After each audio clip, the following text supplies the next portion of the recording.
నమస్తే, welcome to city 24/7 top debate. నేను సురేష్. జగన్ది మళ్ళీ అదే స్వరం. పార్టీ ఓడినా పద్ధతి మాత్రం మారలేదు. రాష్ట్రానికి మీరు చేసిన సేవలు చాలు బాబు అంటూ ప్రజలు జగన్కి బుద్ధి చెప్పినా ఆయన తీరు మాత్రం అలానే ఉంది.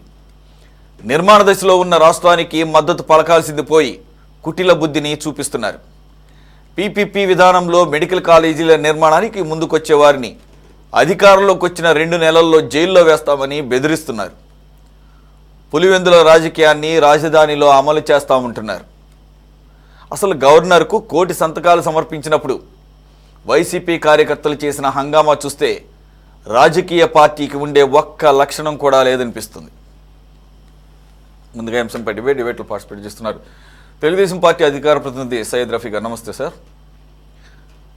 కాంగ్రెస్ అధికార ప్రతినిధి సైద గారు జాయిన్ అయ్యారు, షేక్ సైద గారు. నమస్తే సార్. అలాగే జనసేన పార్టీ ఉమ్మడి కృష్ణా జిల్లా vice president senior advocate Mathi Venkateswara Rao గారు జాయిన్ అయ్యారు. మరి కాసేపట్లో సిపిఎం నాయకులు కూడా జాయిన్ అవుతారు, ప్రతినిధి కూడా జాయిన్ అవుతారు. సార్ రఫీ గారు, గవర్నర్ రాజ్యాంగబద్ధమైనటువంటి పదవి. ఆయనకి డైరెక్ట్గా గవర్నెన్స్లో ఆయన పాత్ర ఎంత ఉందని పక్కన పెడితే first head of the state. నిజం చెప్పాలంటే ముఖ్యమంత్రి కన్నా కూడా హైయెస్ట్ ప్రోటోకాల్ ఉంటుంది కార్యనిర్వాహక వ్యవస్థలో లేకపోయినా కానీ. Why? Because whatever the bill we passes through the legislation, finally it will come into effect only after the gazette notification from the governor office, right? ఇక్కడ స్టేట్లో అయితే గవర్నరు, సెంట్రల్లో అయితే దేశం మొత్తానికి రాష్ట్రపతి. అందుకే గవర్నర్ల వ్యవస్థ ఉండాలా వద్దా అనే అనేకమైనటువంటి డిబేట్స్, డిస్కషన్స్ ఇండిపెండెన్స్ తర్వాత ఇన్ని సంవత్సరాల తర్వాత కూడా జరిగినా ఆ వ్యవస్థకు ఉన్నటువంటి అత్యున్నతమైన గౌరవాన్ని దృష్టిలో పెట్టుకొని ఇప్పటికీ కూడా ప్రోటోకాల్ విషయంలో కావచ్చు, ఆయనకి ఇచ్చేటటువంటి గౌరవ మర్యాదల్లో కావచ్చు, ఆయన్ని ఒక వ్యక్తిగా కన్నా కూడా ఒక రాజ్యాంగాన్ని అమలుపరిచే వ్యక్తిగా చూస్తాం. రీసెంట్గా రాజ్భవన్గా పేర్లు ఉన్నటువంటి ఈ గవర్నర్ల ఆఫీసులకి, వాడు ఉండే బంగళాలకి పేరు కూడా మార్చారు, లోక్ భవన్ అని చెప్పేసి. సరే, అది వేరే విషయం. పేర్లు అనేకంగా మారుస్తున్నారు, రాజకీయపరమైనటువంటి కారణాలు ఉండొచ్చు, అది వేరే డిబేట్. మరి ఇదే గవర్నర్ గారిని కలవడానికి నిన్న మాజీ ముఖ్యమంత్రి జగన్మోహన్ రెడ్డి గారు 1 కోటి సంతకాల సేకరణ మెడికల్ కాలేజీలని పీపీపీ పద్ధతిలో నిర్మించి వారి చేత నిర్వహణ బాధ్యతలు చేస్తాము, వాటి అజమాయిషీ అంతా కూడా ప్రభుత్వం చేతిలో ఉంటుందని చెప్పబడుతున్నటువంటి ఆ ప్రొసీజర్ని తప్పుబడుతూ, లేకపోతే దానిలో ఉన్న లోటుపాట్లు చెప్తూ, తప్పేం లేదు, చెప్పొచ్చు. మనం కూడా డిబేట్లో మన ఒపీనియన్స్ మనం చెప్పుకున్నాము. మీకు ఒకటి ఒపీనియన్ ఉండొచ్చు, నాకు ఒక ఒపీనియన్ ఉండొచ్చు. ఈవెన్ నాకు కూడా పీపీపీ విధానం అనేది నాకు పర్సనల్గా నాకు కూడా కొద్దిగా అభ్యంతరాలు ఉన్నాయి. అయితే ఇప్పుడు అది లోక్సభలో అఫీషియల్గా వచ్చింది, కొన్ని అవుట్పుట్లు చూసిన తర్వాత మేబీ చూడాలేమో అనిపిస్తుంది. సో ఓకే, వాట్ ఎవర్, 1 కోటి మంది సంతకాలు తీసుకున్నారా లేదా, లేకపోతే వాళ్ళే పెట్టారా వేరే విషయం. మొత్తానికి అయితే ఆయనకి సమర్పించడానికి వెళ్ళినప్పుడు, అంత పెద్ద వ్యక్తిని కలవడానికి వెళ్తున్నప్పుడు పర్మిషన్ ఇస్తారు, దానికి ప్రోటోకాల్స్ ఉంటాయి, రూల్స్ ఉంటాయి. ఆయన లోక్ భవన్ దగ్గర చాలా హై సెక్యూరిటీ ఉంటుంది. మరి ఆయన ఏదో ఒక మామూలు సాధారణ వ్యక్తిని పరామర్శిస్తే, ఈ మధ్యకాలంలో ఆయన జైళ్ళ దగ్గరికి పరామర్శలకో, లేకపోతే చనిపోయిన వాళ్ళ పరామర్శలకో, లేకపోతే రైతుల పరామర్శలకు వెళ్ళినప్పుడు ఎటువంటి హంగామా చేశారో దాదాపుగా అంతే హంగామా ఆయన ఇంటి దాకా, లోక్ భవన్ దాకా చేశారని చెప్పేసి విజువల్స్తో సహా కనపడుతున్నాయి. సార్, నాకు వచ్చిన డౌట్ ఏంటంటే, ఇది గవర్నర్ గారి దృష్టికి ఖచ్చితంగా వెళ్ళే ఉంటుంది కదా. అది కూడా 2 అసలు అలా ఎలా చేయొచ్చా? చర్యలు తీసుకునే అవకాశం ఉండదు అసలు. 2 ఆ తర్వాత ఆయన ఇచ్చినటువంటి వార్నింగ్, ఇంకా 3.5 సంవత్సరాలు ఉంది. 29లో అధికారంలోకి వచ్చిన తర్వాత ఒక ప్రభుత్వం తీసుకున్న నిర్ణయానికి మంచో చెడో ఎవరో కాంట్రాక్టర్ లేకపోతే వాటిని నిర్వహించే వాళ్ళు వస్తారు, మెడికల్ కాలేజీని తీసుకుంటారు. తీసుకున్న వాళ్ళని తీసుకెళ్లి జైల్లో పెడతానంటాం, ఇది ఎక్కడ చూద్దాం సార్? ఇది చట్టవిరుద్ధం కదా ఇది. అయితే గీతే మీ టీడీపీ నిర్ణయం తీసుకున్నారు కాబట్టి మీ టీడీపీ వాళ్ళు పెట్టుకోవాలి, అది కూడా చట్టవిరుద్ధంగా చేయకూడదు, తప్పది. ప్రభుత్వం ఒక నిర్ణయం తీసుకుంది, దాంట్లో మరి ఈ రకంగా బెదిరించడాన్ని ఎవరు అడ్డుకోవాలి? దీనికి అడ్డుకట్ట పడేది ఎప్పుడు సార్? సురేష్ గారు వినిపిస్తుందండి సార్? ప్లీజ్ సార్, మీకు అలాగే వెంకటేశ్వరరావు గారికి, సైదా గారికి, రాబోయేటువంటి పార్టిసిపెంట్కి, అలాగే 24x7 వీక్షకులందరికీ కూడా శుభ సాయంత్రం. సార్, అన్న వస్తే మాస్, అన్న కదిలితే మాస్ అనేటువంటి పాట మనం విన్నామా? సినిమా అన్న వస్తే మాస్, అన్న స్టెప్ వేస్తే మాస్. అలాగే మన జగనన్న వస్తే మాస్. కత్తులు ఉండాలా, కటార్లు ఉండాలా, డీజేలు ఉండాలా, సైలెన్సర్లు తీసేసినటువంటి బైకులు ఉండాలా, రప్ప రప్ప రప్ప అనే అరుపులు ఉండాలా, సీఎం సీఎం సీఎం అనే కేకలు ఉండాలా. ఇది ఉంటేనే నేను వస్తా. అది చావైనా, అది రైతుల్ని పరామర్శించడానికైనా, అది కోర్టుకి అక్కడ సాక్ష్యం చెప్పడానికి వెళ్ళినా, పెళ్లికి వెళ్ళినా, ఎక్కడికి వెళ్ళినా అన్న వస్తే మాస్. దానికి ఎన్ని కోట్లు ఖర్చు అయినా పర్వాలా. మనిషికి 2000, quarter bottle biryani, bike petrol వేసి మేము తీసుకొస్తాం. మేము చేయించిన సంతకాలన్నీ కూడా దొంగ సంతకాలే కదా. పోయిన నెల 27న ఇవ్వాలా. అన్న ఎంక్వైరీ చేస్తే నో సిగ్నేచర్, ఎక్కడ కూడా సిగ్నేచర్ క్యాంపే జరగల. దాంతో అన్న సీరియస్. మోటార్ లిస్టులు తీసుకోండి, మీ ఇళ్లలో లేదా పార్టీ ఆఫీసుల్లో కూర్చోండి, నాకు సంతకాలు చేసి పంపించండి. నిజంగా కనుక సురేష్ గారు ఆ సంతకాల పక్కన ఫోన్ నెంబర్ కూడా కాలం ఉందో లేదో నాకు తెలియదు. నేను విజయవాడలో ప్రముఖంగా తిరుగుతూ ఉంటా అన్ని చోట్ల. నా కంటికి ఎక్కడ కూడా సంతకాల సేకరణ క్యాంప్ కనిపించలా, మా ఇంటికి రాలా. పోనీ మా స్నేహితులు ఇళ్ళ ఎవరికైనా సంతకం పెట్టమని చెప్పి ఎవరైనా వచ్చారంటే అక్కడ రాలా. మరి ఆ ఫార్మెట్ ఏంటో నేను చూడలే. పేరు, సంతకం, ఫోన్ నెంబర్ కనుక ఉండుంటే అందులో గవర్నర్ గారికి మనం రైట్ టు ఇన్ఫర్మేషన్ యాక్ట్లో సార్ ర్యాండమ్గా మీకు వచ్చినటువంటి సంతకాల్లో ఒక 1% సంతకాలు మాకు జిరాక్స్ కాపీ పంపించండి, మేము చూడాలని చెప్పి అనుకుంటున్నామని చెప్తే మనకు దాదాపు ఒక 1000 వస్తాయి అనుకుంటా అండి. 1000 కాపీలు వస్తాయి 1% అంటే కోర్టులో. అందులో ఆ ఫోన్ నెంబర్లు కనుక ఉంటే మనం వాళ్ళకి ఫోన్ చేసామనుకోండి, నేను సంతకం పెట్టలేదని వస్తుంది. సో ఫోన్ నెంబర్లు కూడా తప్పేసేస్తారు, ఎక్కడో లిస్ట్ తెస్తారు. ఆ పక్కన అది ఉందో లేదో తెలియదు నాకు. మీకు తెలుసా సురేష్ గారు ఫోన్ నెంబర్ కూడా ఉందా, లేదంటే పేరు సంతకమేనా తెలీదు మనకి. ఐడియా లేదు. నేను విజయవాడలోనే ఉంటాను, మా ఇంటికి కూడా ఎవరు రాలేదు, నాకు కూడా తెలిసి ఎవరి ఇళ్ళకి వచ్చినట్టు లేదు. అయితే ఒక నిమిషం సార్, మరి ఈ రకంగా సరే ఒక 10 తగ్గినాయి, లేకపోతే ఒక 1000 తగ్గినాయి, లేకపోతే ఒక 50,000 తగ్గినాయి అంటే సరే, కోటిలో 50,000 ఎలాగోలా సర్దేసుకోవచ్చు అనుకోవచ్చు. కానీ ఈ రకంగా మొత్తం కూడా అంటే దాదాపుగా ఎక్కువ శాతం నకిలీ సంతకాలతో వెళ్ళి గవర్నర్కి సబ్మిట్ చేయడం అంటే గవర్నర్ని తప్పుదోవ పట్టించడం కింద రాదా? గవర్నర్ గారిని, గవర్నర్ వ్యవస్థని మోసం చేసినట్టు కింద రాదా? అది కరెక్టే. సెకండరీ ఏంటంటే, నేను జగన్మోహన్ రెడ్డి గారికి ఒక ఛాలెంజ్ చేస్తున్నా. సిటీ 24x7 చర్చ ద్వారా నువ్వు ఈ సంతకాల సేకరణలో ఈ కాలేజీలు ప్రైవేట్కి ఇస్తే పేదవాళ్ళకి నష్టం జరుగుద్ది అని చెప్పి మాట్లాడుతున్నావు. మరి నువ్వు ఇచ్చిన 108 జీవో ప్రకారంగా 50% సీట్లు అమ్ముకోవచ్చని చెప్పి ఇచ్చావు కదా, నువ్వు మరి అది డిమాండ్ చేయి చంద్రబాబు నాయుడు గారిని. నేను తెలియక అప్పుడు పేదలు నాకు గుర్తు రాక నేను 108 జీవో ఇచ్చాను, ఇప్పుడు అది రద్దు చేసి నువ్వు అమలు జరపమని చెప్పి అడగగలవా జగన్మోహన్ రెడ్డి? నువ్వే నీ అధికారంలో ఉంటే సగం సీట్లు అమ్ముకోమని ఇచ్చేస్తావా? ఇప్పుడు పేదవాడికి అన్యాయం జరిగిందా? న్యాయం కోసం బయలుదేరావా? రేపు ప్రభుత్వం టెండర్లు పిలిస్తే ఎవరు వస్తారండి ఆ టెండర్లో? పెద్ద పెద్ద హాస్పిటల్స్, యశోద, కిమ్స్, లేకపోతే అపోలో, మణిపాలు, ఇలా పెద్ద పెద్ద హాస్పిటల్స్ వస్తాయి ఒక మెడికల్ కాలేజీ నిర్వహించడానికి. చిన్న చిత్తగా రావు కదా.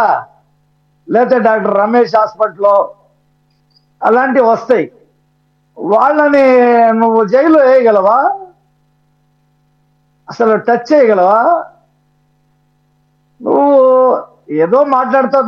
నువ్వు బెదిరిస్తే బెదిరిపోతారని, నీ తాటాకు చప్పళ్ళకి బెదిరే వాళ్ళు ఆంధ్రప్రదేశ్లో లేరు. ఇక తెలంగాణ గురించి చెప్పే పనే లేదు. అసలు నీకు నేల విడిచి సాము చేస్తాం. పోటీ చేసి అన్ని స్థానాలు నేనే గెలవాలన్నావు. అది ప్రపంచంలో ఇంతవరకు ఎవడు చెప్పలా. కానీ నీకు 11 స్థానాలు తప్పితే మిగతా అన్ని చోట్ల ఓడిచ్చారు జనం. రెండోది, సిద్ధం సభల్లో నువ్వు మాట్లాడినటువంటి మాటలకే ఒక 60 సీట్లు పోయినాయి. నీ మాటలకే 60 సీట్లు పోయినాయి. ముఖ్యమంత్రిగా ఉండి నువ్వు చెత్త వాగి మొత్తం రాచకం, పాలన, అవినీతి, దౌర్జన్యాలు ఒక పక్కన, కుటుంబ విషయాలు, ప్రత్యర్థి పార్టీల నాయకుల కుటుంబ విషయాలు, వాళ్ళ భార్యల విషయాలు కూడా నువ్వు మాట్లాడి సగం సీట్లు పోగొట్టుకున్నావు, సగం పరువు పోగొట్టుకున్నావు. మరి ఓడిపోయిన తర్వాత ఏమైనా నీకు తత్వం బోధపడిందా అంటే అది లేదు. నేను వస్తే చాలు జనం నన్ను ఎలా రిసీవ్ చేసుకుంటారని అనుకుంటే, నేను వస్తే అది చేస్తా, నేను వస్తే చంపేస్తా, నేను వస్తే జైల్లో పెడతా, నేను వస్తే నరుకుతా, నేను వస్తే రప్ప రప్ప అంటే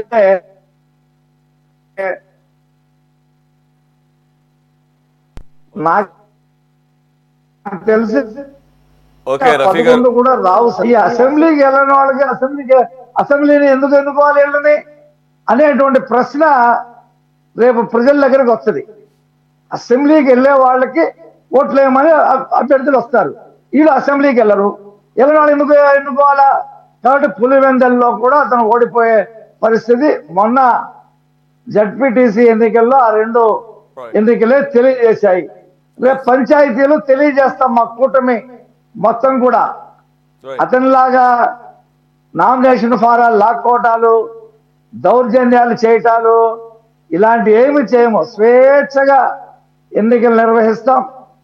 ఎవరైనా పోటీ చేయవచ్చు. క్యాష్ సర్టిఫికేట్లు కూడా కోరుకున్న వాళ్ళకి ఇచ్చేస్తాం. ప్రజల్లో అతన్ని ఏకాకి చేస్తాం. ఇప్పుడు వరకు 40% అంటున్నారు. ఆ 40% ఎవరు? జగన్మోహన్ రెడ్డికి అందులో 20% ఈ పథకాల వాళ్లే. ఆ పథకాలు అతనికంటే ఎక్కువ బాగా మేము ఇంప్లిమెంటేషన్ చేస్తున్నాం. వాళ్ళకి ఎవరు ఇంప్లిమెంటేషన్ చేస్తే వాళ్ళు ఓటేస్తారు. లాజిక్ ఇదే. 20% తల్లికి వందనం, అన్నదాత సుఖీభవ, 3 సిలిండర్లు, 4000 పెన్షను, ఇంకా ఇంకా ఇంకా ఎన్ని చెప్పాలంటే అని చెప్తాం. వాటికి మా దగ్గరికి వచ్చేసారు వాళ్ళు.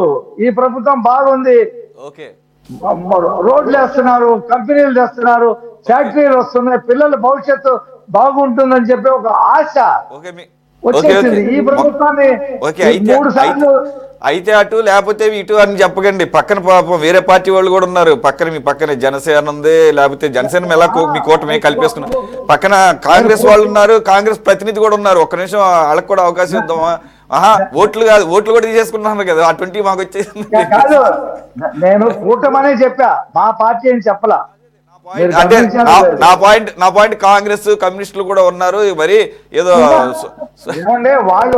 వాళ్ళు గుర్తింపు పొందిన జాతీయ పార్టీలు, వాళ్ళు బాగానే మాట్లాడతారు. చక్కగా మాట్లాడతారు, ప్రజల్లో పని చేస్తున్నారు, వాళ్ళకు కూడా కొన్ని సీట్లు వస్తాయి. ఇప్పుడు తెలంగాణలో చూసాం కదా, అందరికీ వచ్చిన సీట్లు అక్కడ.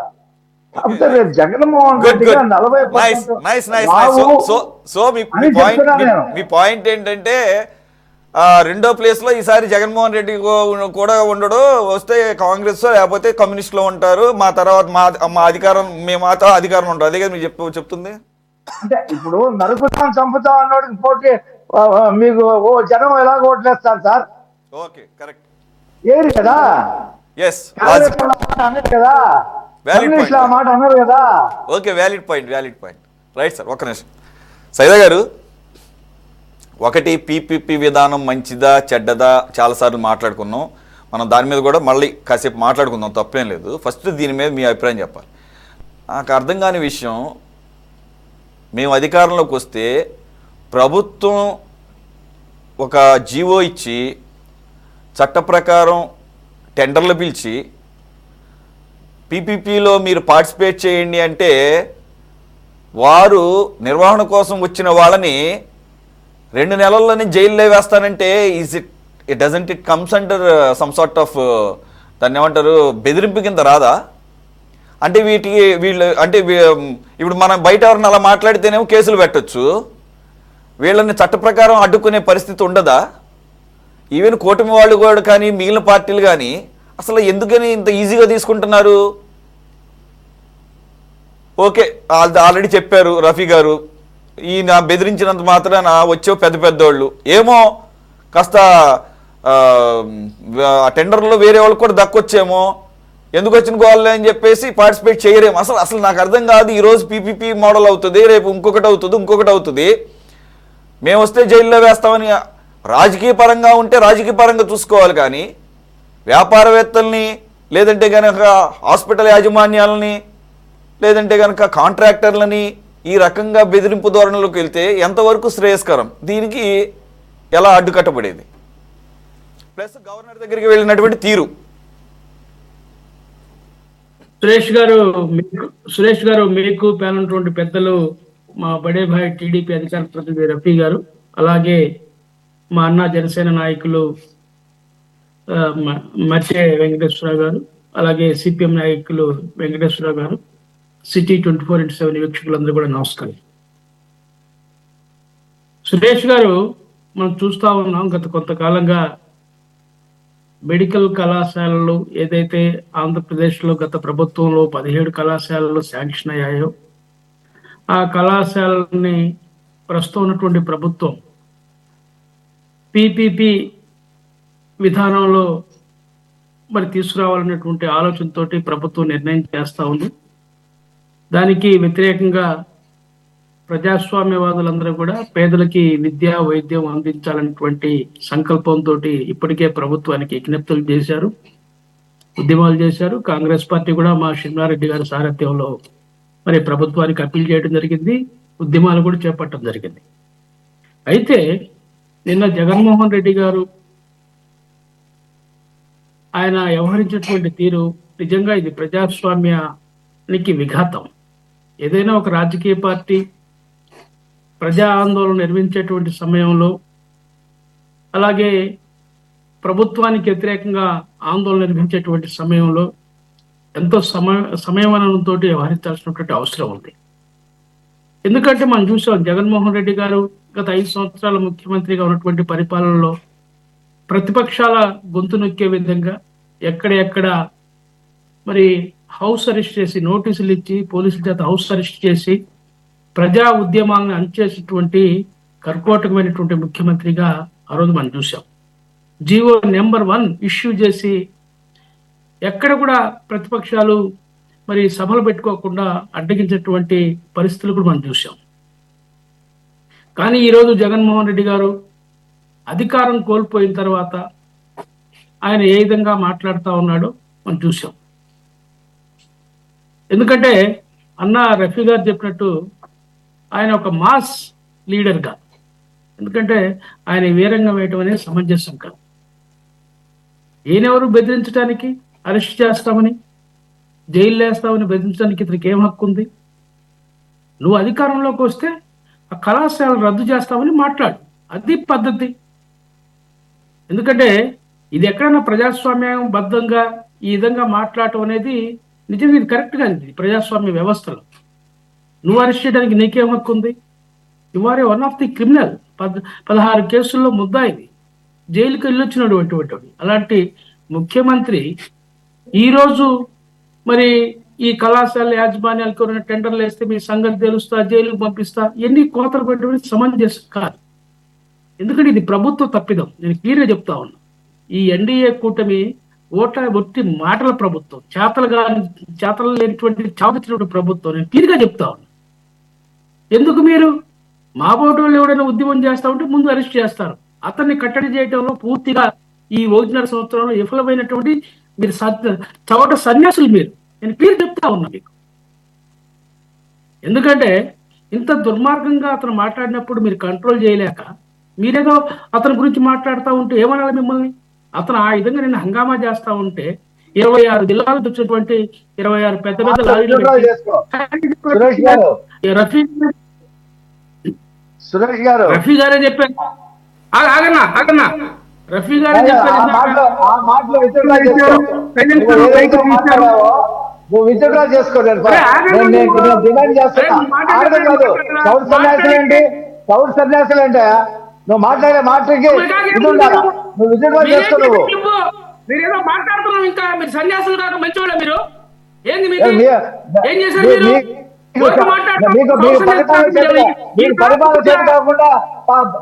పరిపాలన చేత కాకుండా రాష్ట్రంలో పతా లేకుండా పోయారు. మీరు పెద్ద చోట సన్యాసులు.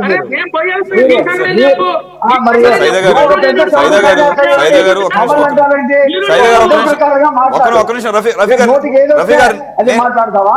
రఫీ గారు ఒక్క నిమిషం సైదా గారు అదే మాట్లాడి సైదా గారు సార్ ఒక్క నిమిషం. రఫీ గారు మమ్మల్ని అరెస్ట్ చేస్తారా?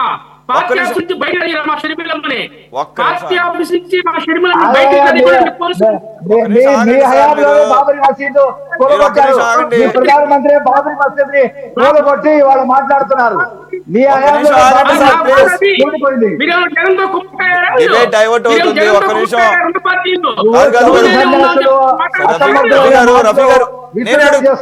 నేనే చెప్పకూడదండి. మీరే ఇంటర్వ్యూ కావాలి ఏంటి అలా వదిలేస్తారా మాట్లాడుతా ఉంటే? ఒక్క నిమిషం ఆగండి సార్. మరి మా షర్మిలమ్మని ఒక్క నిమిషం ఆగండి సైదా గారు. సైదా గారు ఒక్క నిమిషం ఆగండి. సైదా గారు ఒక్క నిమిషం ఆగండి. సైదా గారు ఒక్క నిమిషం ఆగండి. చౌట సన్యాసులు నీకంటే పెద్ద చౌట సన్యాసులు ఎవరైనా ఉన్నారా? అధికారం పోటు పోగొట్టుకొని పరిపాలన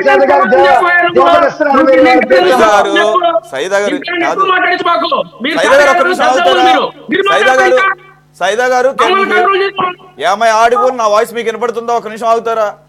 మీరేమి కొత్త కాదు ఈ ప్లాట్ఫామ్ మీద, మన డిబేట్ ప్లాట్ఫామ్ మీద చాలా జెంటిల్మెన్ గా ఉంటారు. డిబేట్ డెకోరం ఫాలో అవుతారు.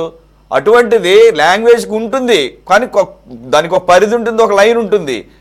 మీరు ఎప్పుడో జరిగిన షర్మిలమ్మ గారిది సరే, ఎప్పుడో అంటే ఎప్పుడు జరిగినా కానీ క్వశ్చన్ చేయొచ్చు. కానీ డెకోరం ఒక ప్రాపర్ యూసేజ్ ఆఫ్ లాంగ్వేజ్ ఉంది కదా, ఆ లైన్లో రండి ప్లీజ్. Unparliamentary word.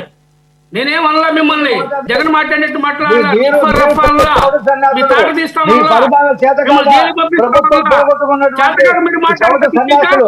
ఆంధ్రప్రదేశ్ దిక్కు దివాణం లేదు. మీ పార్టీకి చౌట సన్యాసులు ఆంధ్రప్రదేశ్ లో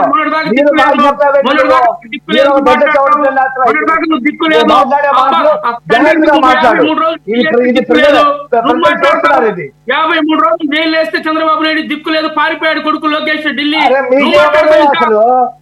మీ హయాంలో బాబరీ మసీదు చేతుల్లో మాట్లాడతావు. నేను నువ్వు పత్రికలు నిలబెట్టుకో. మీకేం భజన చేయడానికి రాలా మీ యొక్క డిబేట్ కి? ప్రజాస్వామ్య విషయాలు మాట్లాడుతున్నాం.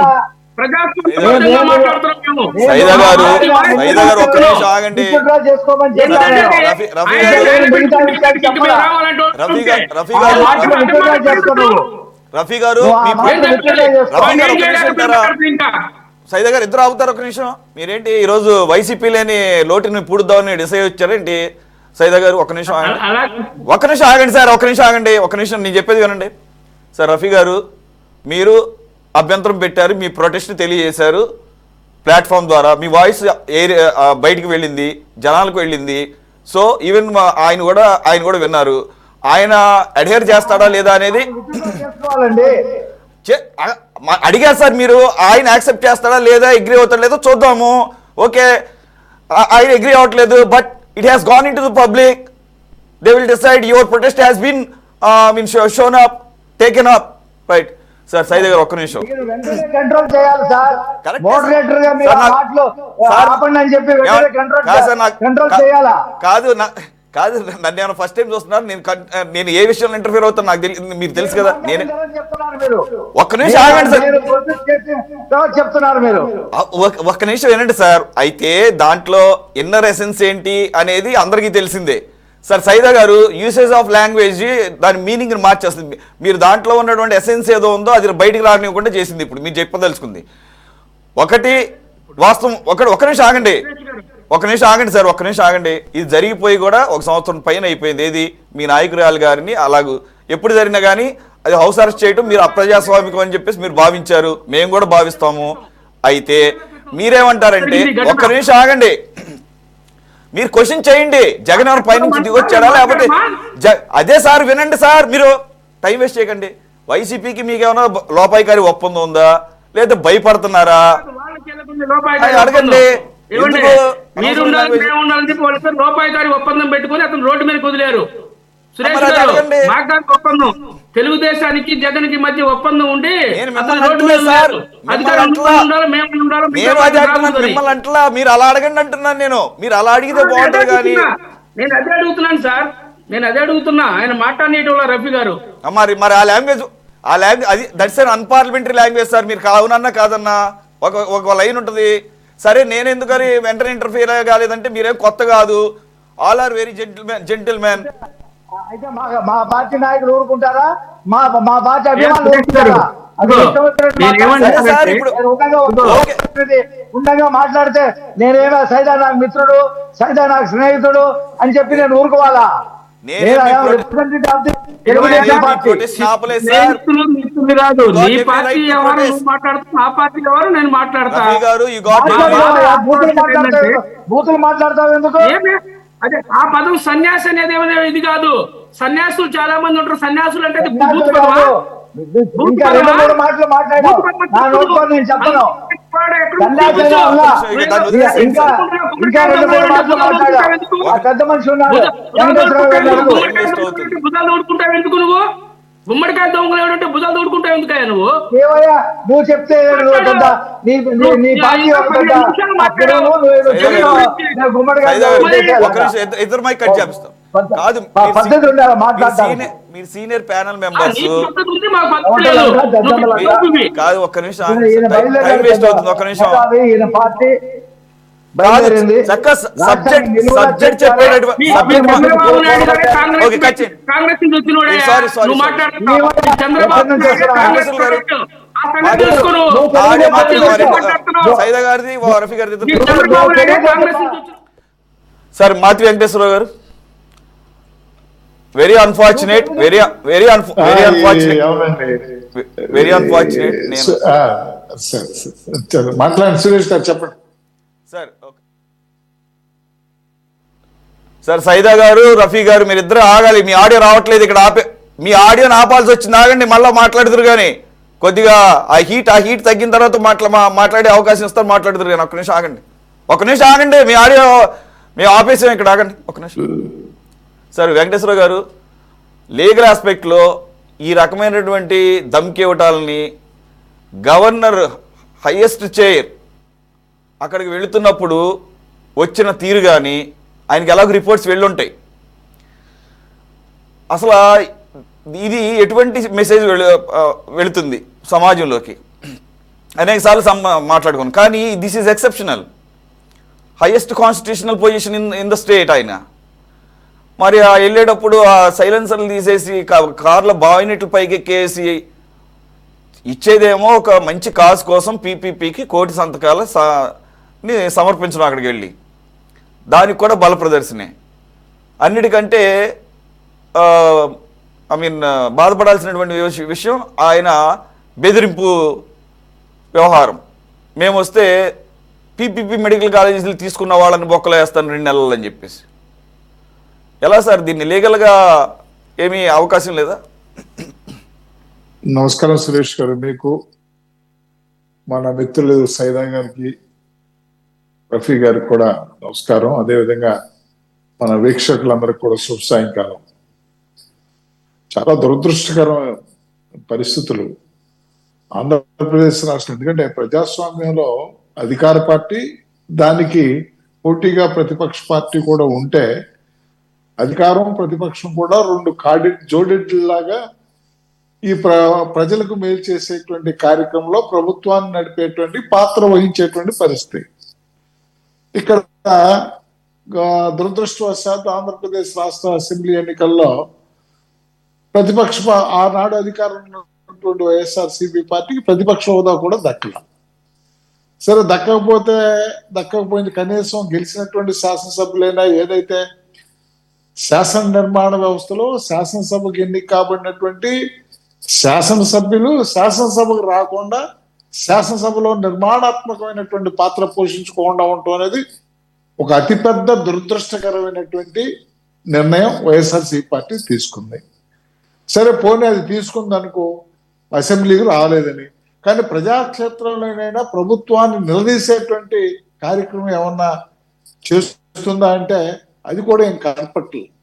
కేవలం ఏంటంటే ఆంధ్రప్రదేశ్ రాష్ట్ర యొక్క అభివృద్ధిని అడ్డుకోవాలని, ఆంధ్రప్రదేశ్ రాష్ట్ర ప్రజలు ఇబ్బందులు పడుతుంటే చూడాలనేటువంటి ఒక దుష్ట తలంపుతో ప్రతి కార్యక్రమంలో కూడా ఈ విధంగా ఒక మాబ్ సైకాలజీని, మాస్ మెంటాలిటీని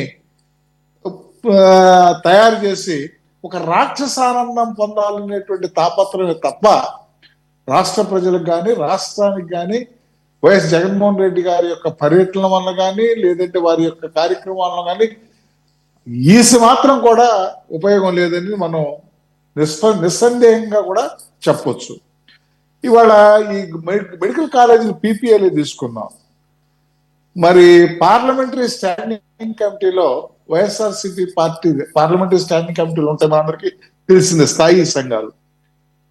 వైఎస్ఆర్సీపీ పార్టీ తరఫున పార్లమెంటరీ స్టాండింగ్ కమిటీలో health and family welfare standing కమిటీలో ఆ పార్టీకి చెందిన గురుమూర్తి గారు సభ్యులు.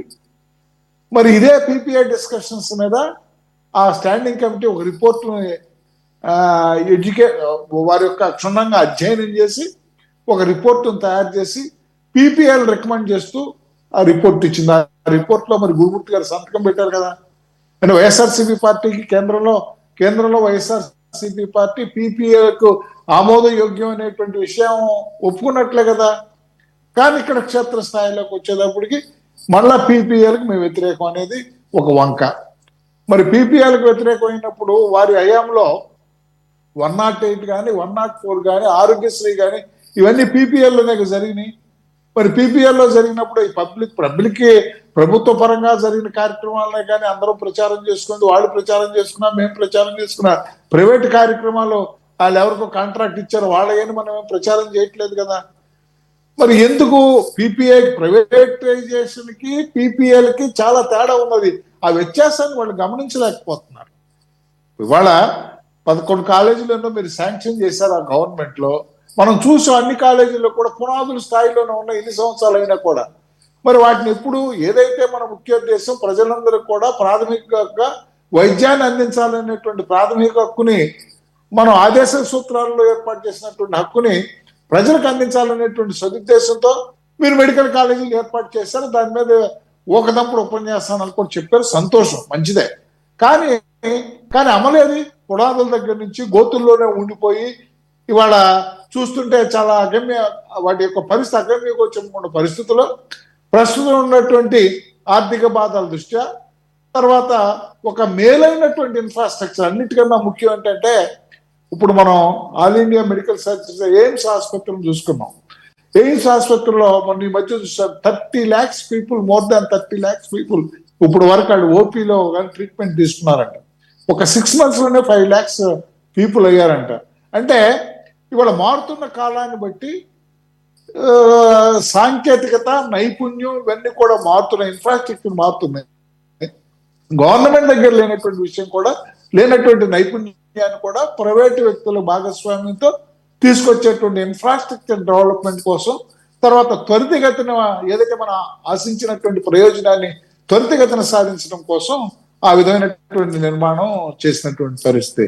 దాని మీద ఒక ఆయన సుప్రీంకోర్టుకి వెళ్ళాడు. అది ఎక్స్పెన్సివ్ లగ్జూరియస్ లిటిగేషన్ అని పీపీఎల్ మీద సుప్రీంకోర్టుకి వెళ్తే, లగ్జూరియస్ లిటిగేషన్ అని సుప్రీంకోర్టు వారు ఇవాళ ఉన్నటువంటి ప్రధాన న్యాయమూర్తి ఆ రోజున బెంచ్ లో ఉండి ఆ రిట్ని డిస్మిస్ చేశారు. ఆంధ్రప్రదేశ్ హైకోర్టులో వెళ్ళారు. ఆంధ్రప్రదేశ్ హైకోర్టులో వెళ్ళేవారు శ్రీరామ్ సుబ్రహ్మణ్యం గారు, ఎక్స్ మన గవర్నమెంట్ తరఫున ఉన్నటువంటి ఆయన ఇవాళ రిట్ని ఆర్గ్యూ చేశారు. ఎవరో వసుంధర అనే ఆవిడ రిట్ ఫైల్ చేసింది. Advocate general, X advocate general ఆ రిట్ ని ఫైల్ చేశాడు. వైసీపీ పార్టీ ఫైల్ చేయించింది కదా, దాని మీద స్టే అడిగితే హైకోర్టు వారు స్టే ఇవ్వలేదు కదా. ఇది ఇస్ ద పాలసీ మ్యాటర్ అనేది. అంటే మినిమం కూడా ఆలోచించకుండా ఒక విధానం మీద ద్వంద్వ వైఖరిని అవలంబించడం, అవకాశవాద వైఖరిని ఉంచడం మొట్టమొదటి నుంచి కూడా వైఎస్ఆర్సీపీ పార్టీకి ఉన్నటువంటి నైజం అది. దాన్ని మనం ఇవాళ తీసేయమంటే వాళ్ళు మార్చుకోమంటే మార్చుకునే వ్యక్తులు కాదు.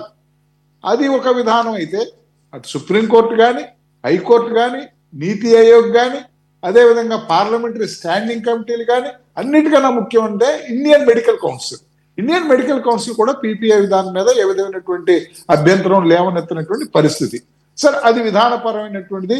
పోనీ వాళ్ళు పీపీఐలకు వ్యతిరేకం, పేద ప్రజల తరఫున పక్షాన పోరాడటం అనే ఆలోచన ఉంటే, వారు నిన్న చేసినటువంటి చర్య నిన్నండి ఎప్పుడు చేసినా కూడా వారు ఏదో మేము వ్యవస్థలన్నింటినీ కూడా మార్చి అనేక పరిపాలనా సంస్కరణ తీసుకొచ్చాం, అన్ని సంక్షేమ కార్యక్రమాలు తీసుకొచ్చాం అనేటువంటి మాట ఏదైతే చెప్పారో గతంలో, అయినప్పుడు కూడా ప్రజలు విశ్వసించకుండా కేవలం 151 సీట్లుగానే మిగిల్చడానికి కారణం, రూట్ కాజ్ ఏంటి అనేది కూడా ఈ రోజు వరకు వాళ్ళు తెలుసుకోలేనటువంటి పరిస్థితి. బాడీ లాంగ్వేజ్ లో కానీ, మాటలో కానీ, మాట తీరులో కానీ, మాట హావభావాల్లో కానీ ఒక రవిభాయ్ చెప్పినట్టుంటే ఒక మాస్ జనాల్ని అట్రాక్ట్ చేయడానికి చేసేటువంటి ప్రయత్నం తప్ప, ఒక బాధ్యత గలటువంటి రాజ్యాంగ పదవి నిర్వర్తించినటువంటి గౌరవ మాజీ ముఖ్యమంత్రి వర్యులు నేను జైలు వేస్తాను, ఆయన ఎవరు జైల్లో? ప్రధానమంత్రి అయితే వ్యక్తులను జైల్లో వేయగలరా? ముఖ్యమంత్రి అయితే వ్యక్తులను జైల్లో వేయగలరా? జైల్లో వేయటానికి ఒక చట్టం ఉండాలి, ఒక పద్ధతి ఉండాలి. నీ యొక్క పాలసీ, వైఎస్ఆర్సీపీ పార్టీ పాలసీ, ప్రభుత్వమే పీపీఎల్కి మేము వ్యతిరేకం, పీపీఎల్ని ఇస్తే మేము సహించాం, మేము అధికారంలోకి వస్తే పీపీఎల్ రద్దు చేస్తాం, కాంట్రాక్టులు మీరు తీసుకున్నా నష్టపోతాను అంతవరకు చెప్పుకో. కానీ జైల్లో వేస్తానంట ఈయనెవరు? అసలు ఈయన ఎంతకాలం ఉంటాడో బయటకు వెళ్ళినటువంటి వ్యక్తి జైల్లో ఏంటన్నది అది చాలా, అది ఏంటంటే ఇక్కడ మనం గమనించాల్సినటువంటి ముఖ్యమైన అంశం ఏంటంటే, ఆంధ్రప్రదేశ్ రాష్ట్రానికి ఈ రోజున ఉన్నటువంటి దార్శనిక నాయకత్వంతో, అటు కేంద్ర ప్రభుత్వం యొక్క అండదండలతో ఇవాళ ఆంధ్రప్రదేశ్ లో ఉన్నటువంటి ఆంధ్రప్రదేశ్ అభివృద్ధికి 10 లక్షల కోట్ల పెట్టుబడి 10 లక్షల కోట్ల రూపాయల పైన పెట్టుబడి ఆంధ్రప్రదేశ్ కి వచ్చేటువంటి పరిస్థితులు మనం చూస్తున్నాం వివిధమైనటువంటి కంపెనీల ద్వారా. దీని వలన ఏమవుతుందంటే, ఆయన ఇవన్నీ కూడా ఇవాళ ఏంటంటే ఫౌండేషన్ స్టేజ్ లో ఉండే, రేపు పొద్దున ఈ ప్రొడక్టివిటీ స్టేజ్ లోకి ఎస్టాబ్లిష్ అయితే ఎంప్లాయ్మెంట్ పెరిగి దాని యొక్క ఫలితాలు కనుక సమాజం మీదకి వస్తే మళ్ళా మన అధికారంలోకి రాలేమేమో అనేటువంటి ఒక లోపల ఉన్నటువంటి ఇన్హిబిషన్ అంటారు, ఇన్నర్ కాన్సెప్ట్ అది దాన్ని ఎగ్జిబిట్ చేయడానికి ఏంటంటే మిమ్మల్ని జైల్లో వేస్తాం అంటే దాని అర్థం ఏంటి? మీరు ఎవరైనా పారిశ్రామికవేత్తలు వచ్చి ఇక్కడ మీరు వ్యాపారవేత్తలు కానీ, పారిశ్రామికవేత్తలు కానీ, వివిధ రకాలైనటువంటి కంపెనీలు కానీ మీరు వచ్చి ఆంధ్రప్రదేశ్ లో కనుక ఇన్వెస్ట్మెంట్ చేస్తే వచ్చేది నేనే అధికారంలోకి, కాబట్టి మిమ్మల్ని అందరినీ లోపలేస్తానంటే, ఇప్పుడు ఎవరి కాళ్ళు అయినా సరే వచ్చి డబ్బులు పెట్టుబడి పెట్టి కష్టపడి ఇన్ని చేసిన వాళ్ళు జైలుకి వెళ్తాకి వస్తారా? అది వాళ్ళ యొక్క మైండ్ లో టెర్రర్ ని క్రియేట్ చేయాలనేటువంటి ఒక దుర్మార్గమైనటువంటి ఆలోచనతో అన్నటువంటి మాటే. వాస్తవంగా చట్ట ప్రకారం కూడా అది ప్రూవ్ చేయటమే. కాకపోతే ఏంటంటే అది ఏ వ్యక్తుల్ని ఉద్దేశించింది కాదు కాబట్టి ఒక పాయింట్ అవుట్ చేయటానికి చేసేటువంటి చట్ట ప్రకారం చర్య తీసుకుని నేర ప్రవృత్తి ఉంది కానీ నేర ప్రవృత్తి ద్వారా నేరం చేశారని చర్య తీసుకోవడానికి ఏ వ్యక్తిని కూడా పాయింట్అవుట్ చేయలేదు కాబట్టి కేసుగా లేకపోవచ్చు. కానీ అది మనము పల్లెటూరులో చూస్తుంటాం. పోలీస్ వారు ఏదైనా ఒక ఇన్సిడెంట్ జరిగినప్పుడు వచ్చినప్పుడు యాజిటేషన్ లో కానీ ఇన్సిడెంట్ కానీ ఉద్యమం కానీ ఏదైనా వచ్చినప్పుడు 10 మందిని వాళ్ళు 144 పెడతారు. దానికి కారణం ఏంటంటే 10 మంది ఒక చోట పోగు పెడితే 10 రకాలైనటువంటి మాటలు వచ్చి మాస్ మెంటాలిటీతో లా అండ్ ఆర్డర్ ప్రాబ్లం వస్తుంది. కాబట్టి ఒకరినొకరి నుంచి కమ్యూనికేషన్ వెళ్ళకుండా డిస్పర్స్ చేయడానికి ప్రప్రథమంగా వాడేటువంటి పరిస్థితి 144 లాఠీ చార్జ్. ఇప్పుడు మనకు వాట్సాప్ లో కూడా ఇటువరకు మనకి మెసేజెస్ ఎన్ని చాట్లకైనా పెట్టుకునేటువంటి పరిస్థితి ఉండేది. దానివల్ల ఏంటంటే ఒక చెడు సంప్రదాయం, ఒక చెడు విషయం మీద విత్ ఇన్ సెకండ్స్ లో సమూహాన్ని మనం ప్రేరేపించేటువంటి అవకాశం ఉంది. కాబట్టి వాట్సాప్ చాట్లు ఆ ఫీచర్ కూడా తీసేసి కేవలం 5 చాట్లకు పంపేటువంటి పరిస్థితి మార్చేటువంటి వైనం కూడా మనం చూసాం.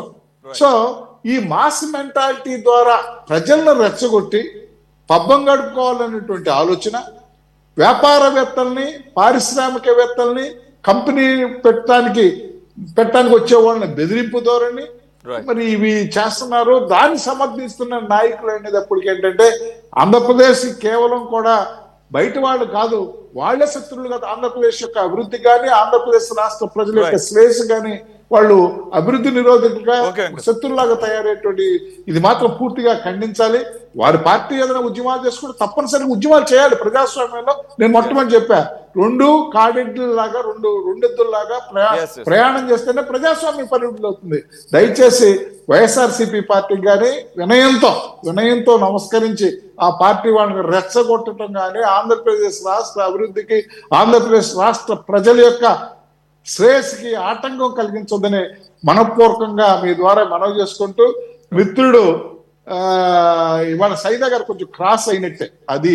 ఎందుకంటే ఆయన యొక్క ఉద్దేశం కరెక్ట్ అవ్వచ్చు కానీ భాష ఏదైతే ఇప్పుడు మనం జగన్మోహన్ రెడ్డి గారి యొక్క భాష గురించి మనం మాట్లాడుకుంటున్నామో, ఆ మెసేజ్ ని మాట్లాడుకుంటున్నాము, మన హావభావాల్లో కానీ మన మార్తీర్లో కానీ కొంచెం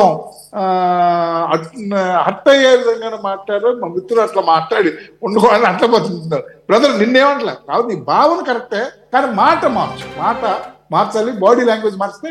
ఎందుకంటే తప్పనిసరిగా కొన్ని విషయాలు ఉన్నాయి. మేము రఫీ గారు మాట్లాడకపోవచ్చు, నేను మాట్లాడకపోవచ్చు, నువ్వు ఖచ్చితంగా నీకు మాట్లాడే ఛాన్స్ ఉంది, మాట్లాడచ్చు. కానీ భాష బాడీ లాంగ్వేజ్ కొంచెం చేస్తే తప్పనిసరిగా మనం అందరం ఉంది కూడా ఏంటంటే ప్రజల యొక్క శ్రేయస్సుకి రాష్ట్ర అభివృద్ధికి మనకు తెలిసినటువంటి పరిమిత జ్ఞానం ద్వారా అటు ప్రభుత్వం చేసేటువంటి మంచిని మంచిగా చెడ్డని చెడ్డగా చూసుకుని పరిస్థితులు మనం చేసేటువంటి ఉంటే మనకి ఉన్న ఈ గంట సమయాన్ని సద్వినియోగం చేసుకునే వాళ్ళం అవుతాం అనేటువంటి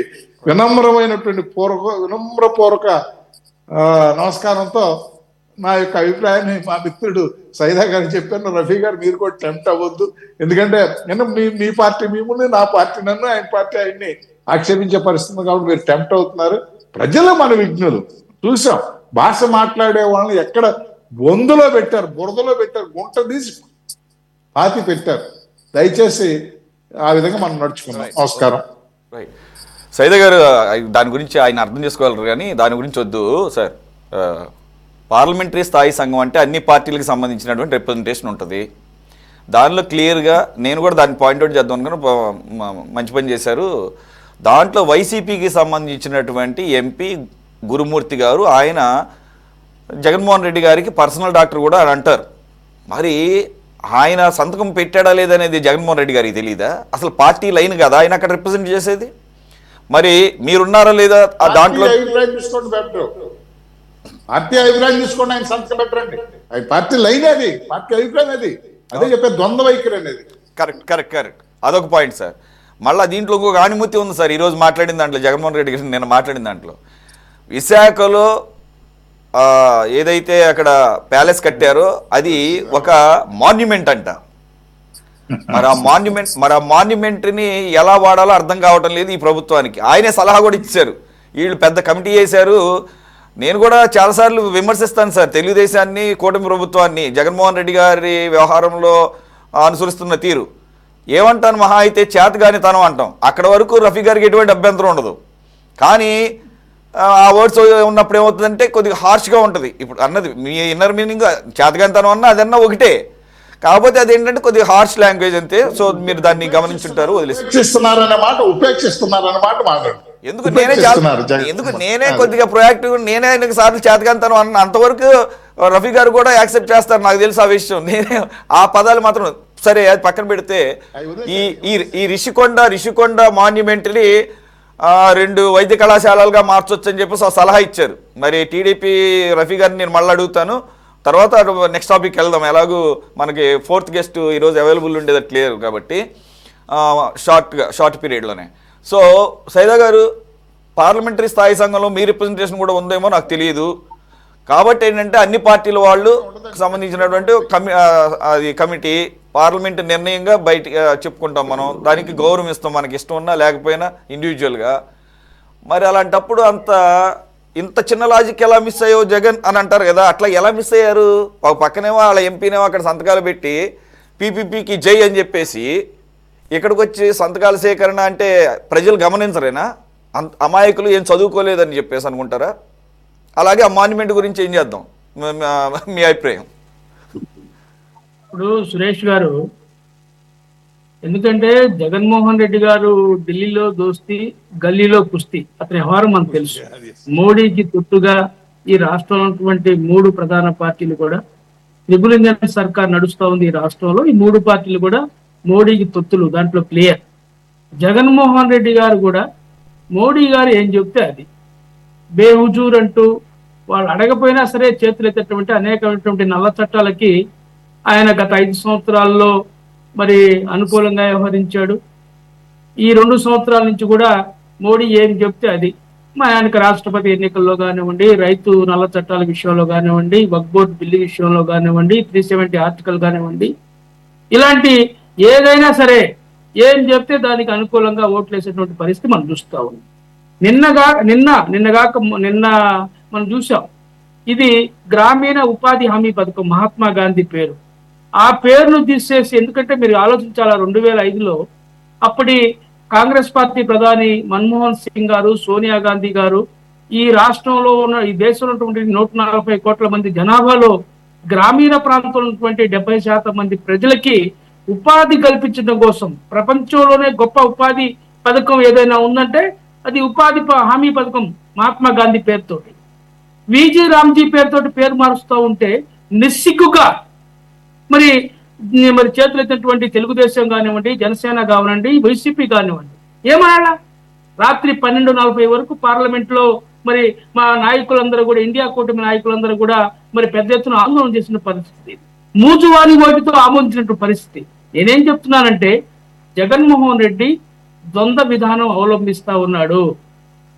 ఢిల్లీలో దోస్తీ, గల్లీలో కుస్తీ, ఇది వాస్తవం. ఇది అలాంటి నాయకుడిని మీరు కట్టడి చేయలేకపోయారనేది నా బాధ.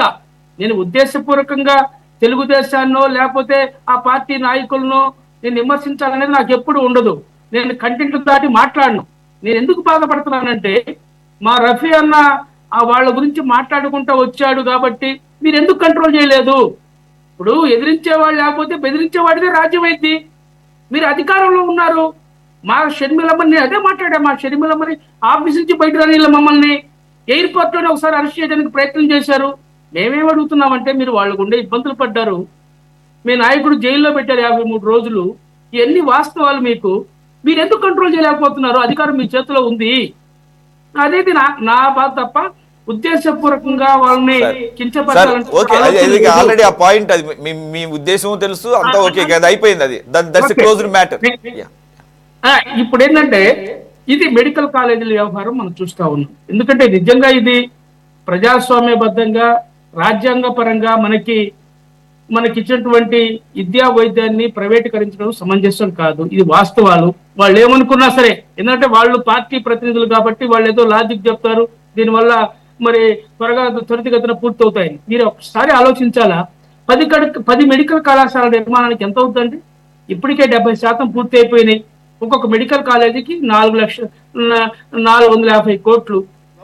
10 మెడికల్ కాలేజీలు పూర్తిగా నిర్మించాలంటే ఎంత అవుద్ది? దాదాపు 500 కోట్లు, 5,000 కోట్లు కూడా కాదు, 4,500 కోట్లు అయింది. ఇప్పటికే 70% పూర్తి అయిపోయినాయి. సైదా దాదాపు గారు 3000 70% ఏమి పూర్తి అవ్వలేదు. పక్కన పెడితే రెండోది అది పక్కన పెట్టండి. 70 కాదు 90% పూర్తయినా కానీ కూటమి ప్రభుత్వం అది ఒక పాలసీ మ్యాటర్గా వాళ్ళు కూటమిలో ఉన్నారు కాబట్టి కూటమి ధర్మం ప్రకారం సెంట్రల్ గవర్నమెంట్ చెప్పినట్టుగా వెళ్ళిపోతున్నారండి. అది పాలసీ మ్యాటర్ అని అర్థమైపోయింది. ఎందుకంటే మీరు పాలిస్తున్న కర్ణాటకలో కూడా టేకప్ చేశారు. ఒక్క నిమిషం ఆగండి. దేశవ్యాప్తంగా అనేక రాష్ట్రాలు ఈ పీపీపీ విధానంలో ముందుకెళ్ళబోతున్నాయి. ఆఖరి ఢిల్లీలో కూడా ఒక 11 ఈ రకంగా పీపీపీ విధానంలో తీసుకోబోతున్నారు. నేనేమంటున్నానంటే పార్లమెంటరీ స్థాయి ఇప్పుడు డిఫరెన్స్ ఆఫ్ ఒపీనియన్ ఉంటుంది. అందు గురించి కదా పార్లమెంట్లో డిబేట్స్ పెట్టేది, తర్వాత ఓటింగ్కి వెళ్ళేది. పార్లమెంటరీ స్థాయి సంఘం అన్ని పార్టీల రిప్రజెంటేషన్తో పెట్టిన తర్వాత దాంట్లో వైసీపీతో సహా ఓకే చేసిన తర్వాత అది రేపు లాభం చేస్తా నష్టం చేస్తా తర్వాత విషయం. వాళ్ళు ఒక రికమెండేషన్ చేశారు, కూటమిలో ఉన్నారు కాబట్టి వాళ్ళు గుడ్డిగా వెళ్ళిపోతారు. పక్కన పెట్టండి. అలాగే మీ స్టాండ్ చెప్పారు మీరు వ్యతిరేకం అని చెప్పేసి. నాది కూడా పర్సనల్గా నాకు కొన్ని కన్సర్న్స్ ఉన్నాయి వైద్యం విద్య విషయంలో, నాకు ఉంటుంది. అది మీ అభిప్రాయం. అలాగే జగన్మోహన్ రెడ్డి గారి అభిప్రాయం కూడా చెప్పొచ్చు. అవన్నీ అయిపోయినాయి కదా. ఇక నెక్స్ట్ నేనేమన్నానంటే పార్లమెంటరీ స్థాయి సంఘంలో మీ వాయిస్ ఏమన్నా వినిపించలేదా? మీకు రిప్రజెంటేషన్ లేదా?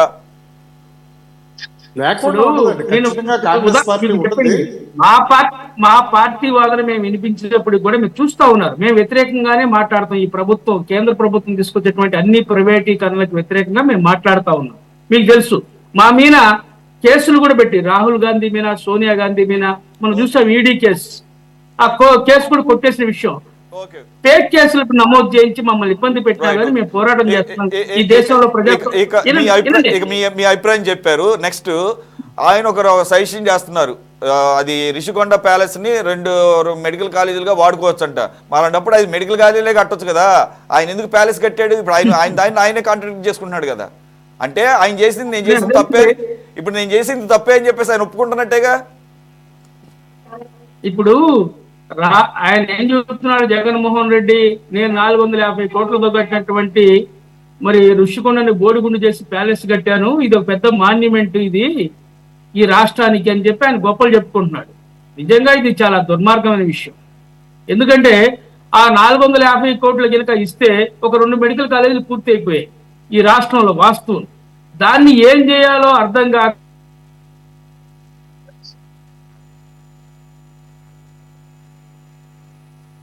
రైట్ సార్, సిగ్నల్ వీక్ ఉంది, ఫ్రీజ్ అయింది. మళ్ళీ అవకాశం ఉంటే వస్తాను. రఫీ గారు ప్లీజ్. ఈ పార్లమెంటరీ స్థాయి సంఘం and monument Rishikonda monument sir. సరే ఒక్క నిమిషం ఆగండి సార్, ఒక్క నిమిషం మళ్ళీ వస్తాను మీ దగ్గరికి. మీకు సిగ్నల్ వీక్ ఉంది అక్కడ. సురేష్ గారు, ఇప్పుడు పార్లమెంటు స్థాయి సంఘంలో ప్రధాన ప్రతిపక్ష పార్టీ కాంగ్రెస్ పార్టీ, లోక్సభలో కానీ రాజ్యసభలో కానీ. అది పార్లమెంటు స్థాయి సంఘంలో కాంగ్రెస్ పార్టీ లేకుండా ఏమీ ఉండదు. ఒకవేళ కాంగ్రెస్ పార్టీ డిసెంట్ నోట్ రాసిందనుకోండి, పిపిపి పద్ధతిలో ఈ విద్యా వైద్యం చేయడానికి మేము ఒప్పుకోమని చెప్పేసి కాంగ్రెస్ పార్టీ చెప్తే అది వార్త అవుతుంది. అది ఖచ్చితంగా అది బయటకు వచ్చేది. అలాంటి వార్త ఏం రాలా. అందులో ఉన్నటువంటి 15 మంది సభ్యులు, అది కాంగ్రెస్ అయినా అకాలీదళ అయినా ఎవరైనా సరే సంతకం పెట్టారు.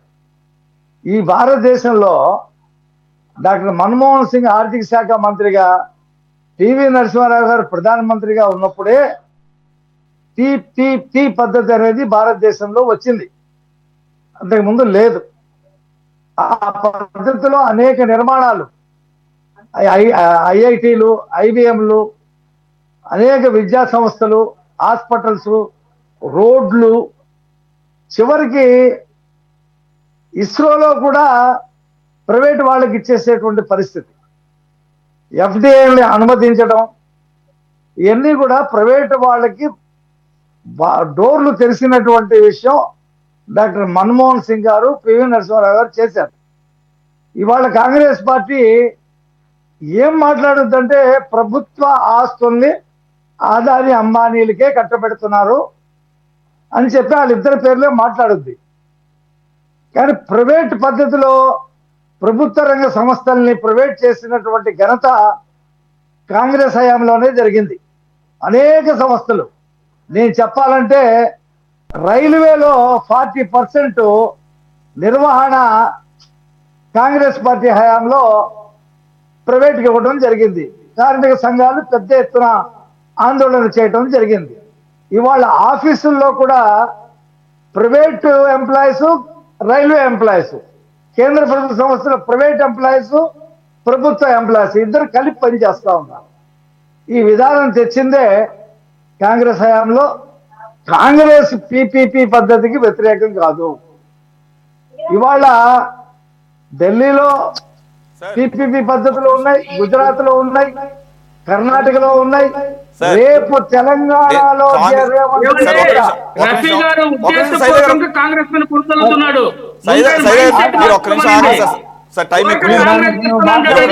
మోడీకి 10 చేస్తా ఉన్నారు మీరు ఒక్క నిమిషం సైదా గారు ఆగండి. సైదా గారు ఒక్క నిమిషం ఆగండి. లేకుండా మాట్లాడతారైనా మేము మాట్లాడితే మళ్ళీ తప్పు.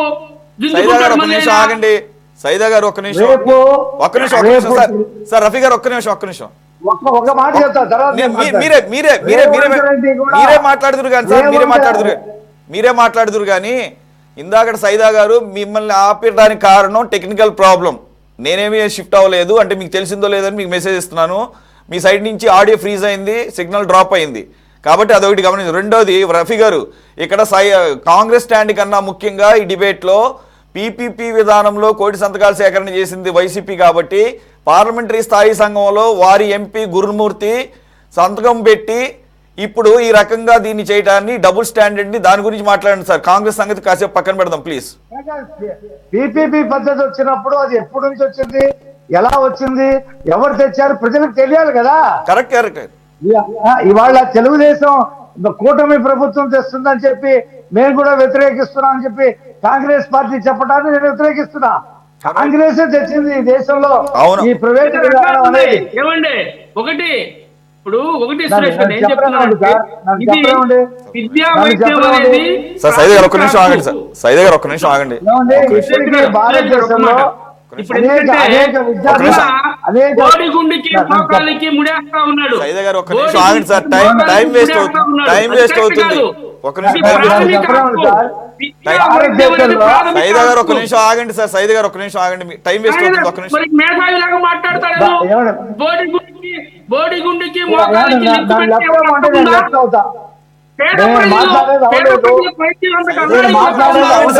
సైదా గారు ఒక్క నిమిషం సైదా గారు ఒక్క నిమిషం ఆగండి.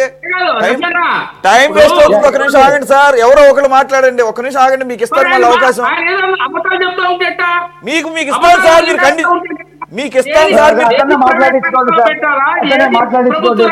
సైదా గారు మీకు అవకాశం ఇస్తాను, మీరు మాట్లాడుతురు కానీ ఒక్క నిమిషం ఆగండి సార్. రఫీ గారు కంటిన్యూ ప్లీజ్. ఏమండి, ఈ దేశంలో ప్రైవేట్ విశ్వవిద్యాలయాన్ని ఇన్వైట్ చేసింది మన్మోహన్ సింగ్.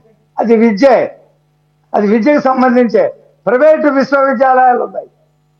ప్రైవేటు మెడికల్ కాలేజీలకి ఇన్విటేషన్ ఇచ్చింది కూడా మన్మోహన్ సింగ్. డాక్టర్ మన్మోహన్ సింగ్, పివి నరసింహారావు 15 సంవత్సరాల పాటు ఈ దేశంలో ఆర్థిక సంస్కరణలు జరిపి ఈ దేశంలో పిపిపి పద్ధతిలో విద్యం ఐఐటీలు ఐబిఎంలు ప్రైవేట్ లో నడుస్తా ఉన్నాయి.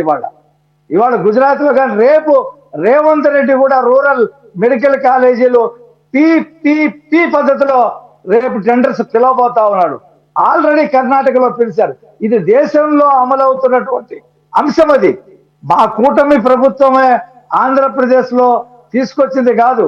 అటల్ బిహారీ వాజ్పేయి గారి దగ్గర నుంచి, అంతకుముందు పివి నరసింహారావు గారి దగ్గర నుంచి, అసలు ఇందిరాగాంధీ హయాంలోనే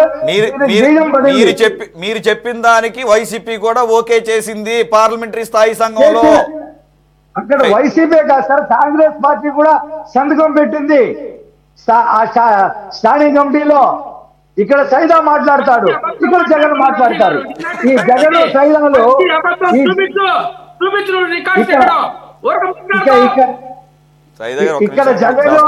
ఇక్కడ జగన్ సైదాలు ఇక్కడ మాట్లాడతారు, అక్కడ సంతకాలు పెడతారు.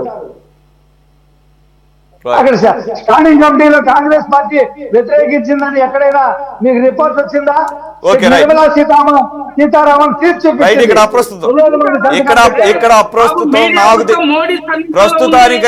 ప్రస్తుతానికైతే మన టాపిక్ జగన్మోహన్ రెడ్డి గారి పార్టీ కోటి సంతకాల సేకరణ.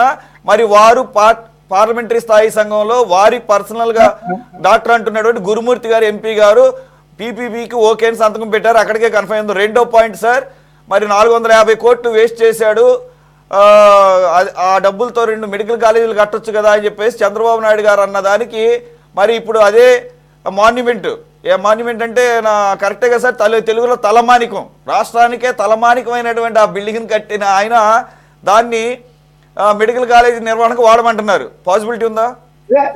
నేనేం చెప్తానంటే జగన్మోహన్ రెడ్డి ప్రభుత్వము ఏ కాజు మీద అయితే అక్కడ ఆదాయం వచ్చేటువంటి రిసార్ట్స్ అన్ని పడగొట్టేసి ఈ మాన్యుమెంట్స్ కట్టారో అది ప్రజాధనాన్ని దుర్వినియోగం చేశారు. ఆ కాజు చెప్పలా, అది 450 కోట్ల పైన కడితే 240 కోట్లని అబద్ధం చెప్తున్నాడు. ప్రభుత్వ ధనాన్ని దుర్వినియోగం చేసినందుకు జగన్మోహన్ రెడ్డి మీద కేసు పెట్టాలా?